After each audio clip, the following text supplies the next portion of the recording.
Hello সবাইকে, সবাই কীরকম আছো? আশা করছি সবাই ভালো আছো আর আমিও ভালো আছি। আমার মেয়েটা ডিম খেতে অনেক বেশি পছন্দ করে, তার জন্য ওকে নতুন নতুন ডিশ করে বানিয়ে খাওয়াই।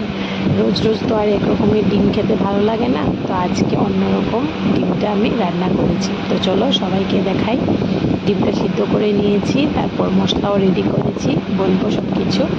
তো ডিমটা ভেজে আমি নামিয়ে নিয়েছি, তারপর সরষের তেলের মধ্যে পেঁয়াজ কুচি দিয়েছি, দিয়ে ভালো করে ভেজে পেঁয়াজ, কাঁচা লঙ্কা বাটা, রসুন বাটা দিয়ে দিয়েছি।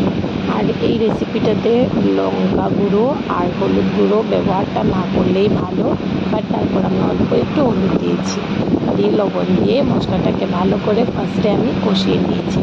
তারপর আমি এতে দিয়েছি কাজু বাদাম, চার মগজ, পোস্ত বাটা দিয়ে আবারও মশলাগুলোকে ভালো করে আমি কষিয়ে ভাজা করে রাখা ডিম দিয়ে নাড়াচাড়া করে জল দিয়ে দিয়েছি।